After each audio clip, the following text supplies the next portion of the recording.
The music was deafening. A $10,000 orchestra playing a symphony for a bride who didn't even have $10 in her bank account. My sister, Sienna, was spinning in a Vera Wang gown that cost more than my first car, a gown she bought with my identity. I stood at the edge of the ballroom, the scent of expensive lilies making me nauseous. My mother, Marla, rushed toward me, her face a mask of fake joy. Elara, thank God you're here. The manager is being difficult about the final $50,000 payment. Just sign the papers and we can cut the cake. I didn't smile. I didn't reach for the pen. Instead, I stepped into the center of the dance floor and signaled the DJ. The music died in the sudden, ringing silence. I looked at my mother, then at my blushing sister. "I'm not here to sign your bills, Mom," I said, my voice cutting through the room like a blade. "I'm here to report a felony."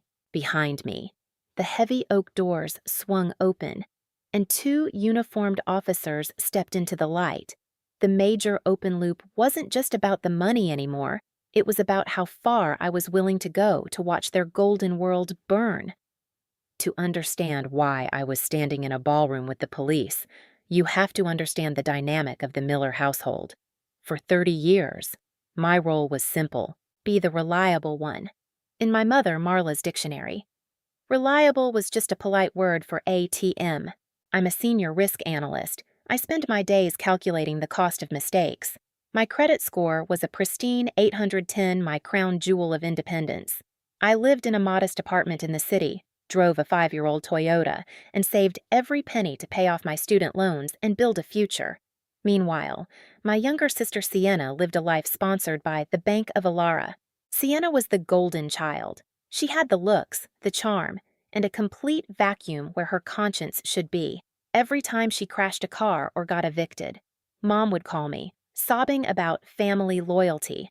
And like a fool, I'd pay.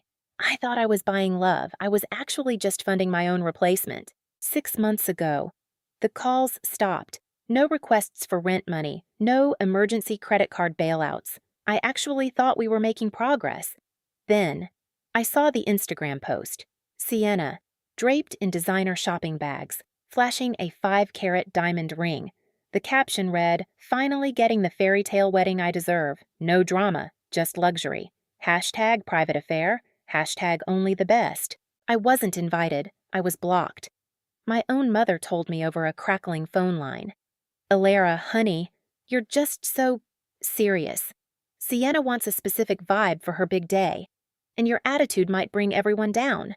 We'll send you photos." I was hurt. Sure. But I was also relieved. I thought, fine. Have your wedding. Just leave me out of the bills. I went back to my quiet life, focusing on a major promotion at work. That was until Tuesday morning, when my Identity Theft Protection Service sent a high-priority alert to my phone. A $15,000 deposit had been made to the Grand Ritz-Carlton. The primary guarantor, Elara Miller. My heart didn't just sink, it turned to ice. I pulled up the digital contract. There it was. My social security number, my home address, and a forged signature that looked just like mine, the one Mom used to practice when she helped me with my homework as a kid. Mom hadn't just borrowed my credit. She had hijacked my entire financial existence. She knew I had a high limit and a spotless record. She knew the venue wouldn't double-check the ID of a wealthy guarantor if the bride looked the part. I sat in my office, staring at the screen until my eyes burned. The logic was clear. If I reported this as fraud immediately, the wedding would be canceled, the $15,000 would be charged back, and Mom would get a slap on the wrist. But the contract had a total estimated cost clause.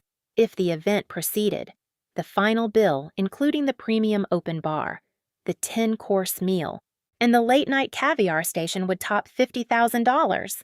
In the state of New York, $50,000 takes you out of misdemeanor territory and drops you straight into a Class C felony. My mother and sister thought they were burying me in debt while I watched from the sidelines. They didn't realize that in the world of risk management. If you're going to burn a bridge, you make sure the people who betrayed you are still standing on it. The 3 days leading up to the wedding were a masterclass in gaslighting. I decided to play the part of the clueless daughter. I called Mom, pretending I had no idea about the contract, just to see if she'd give me an opening, to be honest. "Hey, Mom," I said, my voice steady despite the rage vibrating in my chest. "I saw some photos of the venue. It looks expensive. How is Sienna affording all this?" There was a long pause. "Oh, Elara," she said dismissively. "Julian's parents are reimbursing us later. We just needed a small bridge loan to secure the date. Don't worry your little head about it." "A bridge loan," I pushed. "Whose name is it in?"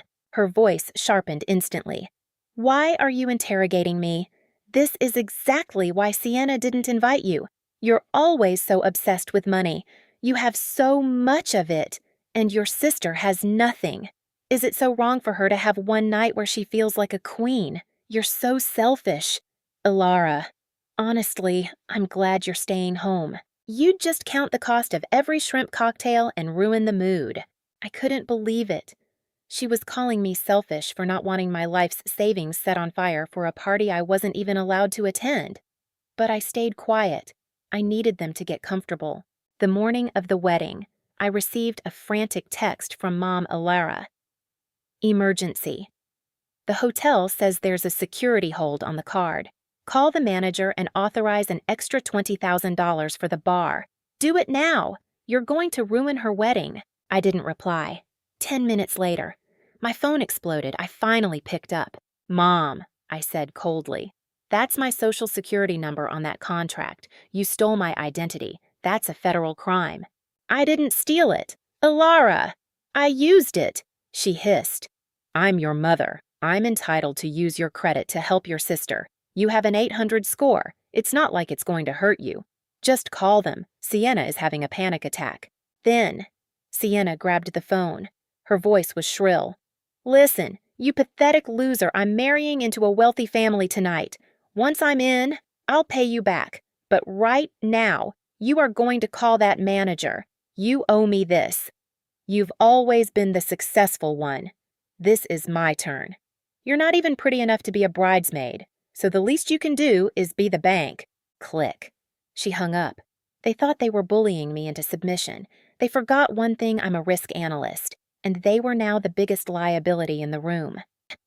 I didn't get angry. I got surgical. I spent the next 4 hours documenting everything, every text, every frantic voicemail from my mother admitting she used my SSN in my world. We have a saying, document or it didn't happen. I looked at the clock. 6 p.m. My sister would be walking down the aisle, pretending to be a woman of substance, while my mother sat in the front row, glowing with the pride of a woman who had successfully stolen from one daughter to crown the other. I called my lawyer. "Marcus, it's done," I said. "The total bill just hit $52,400. They crossed the line."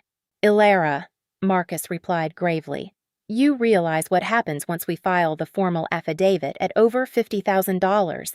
This is a grand larceny charge in the second degree. Your mother and sister will be looking at significant prison time. Are you sure?" I looked at a photo on my desk from 10 years ago. Me, working 2 jobs to pay for Sienna's car repair after she'd crashed it. In the photo, she was laughing, and I was exhausted. I realized then that I hadn't been a sister. I'd been a safety net that they had repeatedly tried to tear. "I'm sure," I said. "I'm done being the reliable daughter. I'm ready to be the consequence." I drove to the Ritz-Carlton in my best charcoal gray power suit as I handed my keys to the valet. I could hear the muffled thumping of the bass from the ballroom. It was the sound of a $50,000 party that I was paying for. I met the hotel manager, Mr. Henderson. He was sweating. "Ms. Miller, your family. They said you'd be here to settle the glitch." "Mr. Henderson," I said, sliding a folder across his desk. "This is a copy of the police report. I am not the guarantor. Any signature you have is a forgery. But," I paused, watching him pale, "I want the party to continue for now. Let them have their first dance. Let them eat the caviar. I want the total theft of services to be as high as possible before the police move in." The logic was simple the more they consumed, the longer the sentence. I wasn't just seeking justice. I was seeking a total liquidation of their entitlement. The ballroom was a sea of white silk and expensive champagne. I stood in the shadows of the mezzanine, watching the spectacle. Sienna was on the floor for her first dance, looking every bit the princess she'd stolen my life to become. Julian, her new husband, spun her around, oblivious to the fact that his dream wedding was actually a crime scene in progress. I saw my mother, Marla, at the head table. She was holding a glass of $300 a bottle champagne, laughing with Julian's parents. She looked triumphant. She thought she'd won. She thought she'd bullied me into silence one last time. I checked my watch. 9 p.m. The cake had been cut. The late-night caviar station was open. The total bill had now officially surpassed $55,000. It was time. I walked down the grand staircase, my heels clicking rhythmically against the marble. The sound was sharp, cutting through the romantic melody of the strings. As I reached the floor, the manager, Mr. Henderson, caught my eye and nodded. He signaled the DJ. The music didn't just fade, it stopped with a jagged scratch. The room went silent. Heads turned. Sienna stopped mid-spin, her face contorting from a practiced smile into a mask of pure annoyance.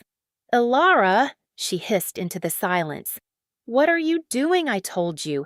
You weren't on the guest list security." My mother stood up, her face turning a blotchy red. "Elara Miller, you leave this instant. Don't you dare ruin this for your sister." I didn't move. I took a step toward the head table. "I'm not here as a guest, Mom, and I'm not here to ruin anything. I'm just here to see what $55,000 of my stolen money looks like." A collective gasp rippled through the room. Julian's father leaned forward, his brow furrowed. "Stolen money. What is she talking about?" "Marla." "She's lying," my mother shrieked, her voice cracking. "She's just jealous she's always been the bitter, lonely one." "I have the contracts, Mom," I said, my voice calm and loud enough for every Vanderbilt Light guest to hear. "I have the forged signatures. I have the alerts from my Identity Theft Protection Service showing that you used my Social Security number to guarantee this entire circus because you knew none of you had the credit to get past the front door." Sienna marched over to me, her expensive veil trailing behind her like a dying bird. "You're pathetic. So what if we used your name? You're rich, you have everything I just wanted one night." You wanted one night," I replied, looking her dead in the eye. "But you took my identity. You committed a Class C felony, Sienna, and unfortunately for you, the Ritz-Carlton doesn't accept sibling rivalry as a form of payment." At that moment, the heavy oak doors at the back of the hall swung open. 4 uniformed officers from the NYPD walked in. The room went ice cold. "Officers," I said, pointing to the head table, "that is Marla Miller, the woman who admitted to the forgery in multiple recorded voicemails. And that is Sienna Miller, the primary beneficiary of the fraud who was fully aware the services were being obtained through identity theft." The scene that followed was better than any fireworks show. My mother started wailing. Dropping her champagne glass, it shattered on the floor, a perfect metaphor for her life. Sienna started screaming, trying to hide behind Julian. But he stepped away from her, his face pale with realization and disgust. "You can't do this," Sienna yelled as an officer reached for her arm. "I'm a bride. It's my wedding night." "Actually," the officer said coldly, "it's your arraignment night." As they led them out, Sienna tripping over her Vera Wang train and my mother begging Julian's parents to do something, the ballroom erupted into whispers. Julian's father stood up and looked at me. "Is this true? All of it?" "So, check the signatures," I said. "Then check your new daughter-in-law's bank account. You'll find they both have one thing in common. They're completely empty." I turned and walked toward the exit. I didn't look back. I didn't need to. The sound of the handcuffs clicking shut was the most beautiful melody I'd heard all night. The fallout was swifter than I expected. Within 48 hours, Julian's family filed for an annulment. They didn't want their name dragged through a grand larceny trial, and Julian, to his credit, realized he'd almost married a ghost with a stolen credit card. My mother had to sell her house to cover the legal fees and the restitution owed to the Ritz-Carlton. She and Sienna are currently facing 3 to 5 years of probation and a permanent felony record. In the financial world, they are now toxic. They will never be able to rent an apartment, get a car loan, or even open a basic checking account without a massive red flag popping up. As for me, I didn't stay to watch the debris settle. I took that promotion and moved to the Chicago office. My credit score took a small hit during the investigation, but because I documented everything and filed the police report before the final charges cleared, my bank wiped the debt clean. I'm sitting in a quiet bistro now, overlooking the lake. No $300 champagne, just a perfect cup of black coffee. My phone buzzed a few minutes ago, a blocked number, probably Mom, calling from a burner phone to beg for family mercy. I didn't even check the voicemail, I just hit delete. They thought they could use me as a foundation for their fantasy life. They forgot that if you build a castle on someone else's land, the owner has every right to tear it down. In the game of betrayal, the one who pays the bill is the one who owns the ending. And my ending. It's finally quiet. If you think Elara was right to protect her future, hit that like button. Have you ever dealt with a family member who crossed the line? Let me know in the comments. Subscribe to Viewer Revenge for more satisfying justice.